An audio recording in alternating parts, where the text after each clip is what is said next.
on est toujours sur Radio MNE 107.5 FM en DAB+, et sur radio-mne.com. On poursuit ce Wunder Parlement avec Younes, et on parle du bleu dans le drapeau européen, mais pas que.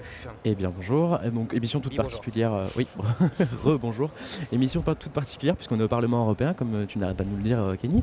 Alors je vais évoquer un sujet beaucoup moins sérieux que les sujets évoqués plus tôt.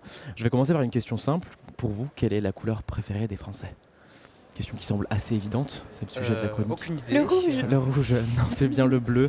Et ce, depuis qu'on dispose d'enquêtes d'opinion à peu près dans les années 1890. C'est un phénomène global, ça touche les femmes, les hommes, en Europe ou outre-Atlantique. Ça n'a pas toujours été le cas, puisque pendant longtemps, le bleu n'a pas été une couleur très aimée, et notamment par la Rome antique qui trouvait que c'était une couleur barbare. Donc avoir les yeux bleus chez une femme c'était signe de mauvaise vie, chez un homme c'était une marque de ridicule. Donc désolé PM, toi qui as les yeux bleus je crois. Pierre Michael qui est sur le plateau. Du coup la couleur reprend du poil de la bête, et notamment avec l'utilisation du bleu cobalt dans l'église, une couleur qui se part d'attributs religieux donc, et ce jusqu'à devenir la couleur principale de la Vierge. Ça devient rapidement une couleur reprise par la royauté, notamment par Philippe Auguste et Saint Louis, son arrière-petit-fils. Il en reste néanmoins une certaine rivalité entre le rouge et le bleu pendant très longtemps, et ça prend fin à partir du XVIIIe siècle à peu près. Et notamment avec l'avènement de la réforme protestante, et on le sait, moi j'espère que vous le savez, que les couleurs principales la palette principale du protestantisme, c'est le noir, le blanc, le gris, le brun et bien évidemment du coup le bleu. Et les valeurs protestantes édictent qu'un vêtement doit être sobre, digne et discret, et du coup le bleu ça devient la couleur parfaite. Et ça se voit bien d'ailleurs dans les tableaux de Rembrandt qui est calviniste, qui a une palette très retenue, faite de Camaïeu, et contrairement à Rubens qui est un peintre catholique et qui a une palette beaucoup plus vive et beaucoup plus colorée.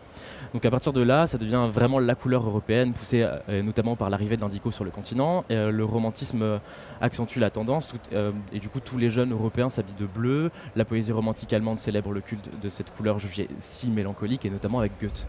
En 1850, un nouveau vêtement lui donne un tout petit coup de pouce dans l'opinion publique, c'est le fameux jean, donc si jeune, si fougueux, si pratique et surtout si bleu en fait. Donc merci à Lévi-Strauss. Merci beaucoup, c'est la fin. Non. Ah bah oui, en fait, oui, c'est pas la fin. Simultanément, c'est vrai que j'ai un truc. Simultanément à cela, le bleu a pris une signification politique. Exactement, ça a été rapidement le bleu a été le bleu des républicains s'opposant au blanc de la monarchie. Puis après la Première Guerre mondiale, ça devient la couleur des conservateurs. Couleur consensuelle par excellence, elle représente tout un tas d'organismes internationaux, donc l'ONU, l'UNESCO, le Conseil de l'Europe et bien évidemment l'Union européenne. Transition toute faite pour parler du bleu, et tout particulièrement du bleu étoilé utilisé dans le fameux drapeau européen, parce que oui, le drapeau européen a inspiré beaucoup de stylistes. Les jeunes stylistes d'ailleurs baignent dans ce monde européen. Et du coup, l'Union européenne, pour eux, relève de l'évidence, c'est quelque chose d'assez inné et naturel. Et du coup, ça va devenir un outil de travail. Le drapeau européen va devenir quelque chose de très présent dans leur production. Et l'une des premières marques à se tourner vers ce drapeau, ça a été le studio Études Studio, un collectif français qui a fait des suites étoilées dès 2012. La marque Vêtements ou encore la marque berlinoise Erotique s'est aussi penchée sur ce phénomène jugé assez cool, sûrement parce que c'est un symbole d'ouverture et de tolérance et un refus des frontières et du nationalisme. Voilà. Enfin, l'appellation Common Market avait présenté pour le Brexit une réédition du fameux pull porté par Margaret Thatcher en 1975, noir recouvert des drapeaux de 9 nations européennes. Du coup, on peut dire que la mode porte l'étendard européen.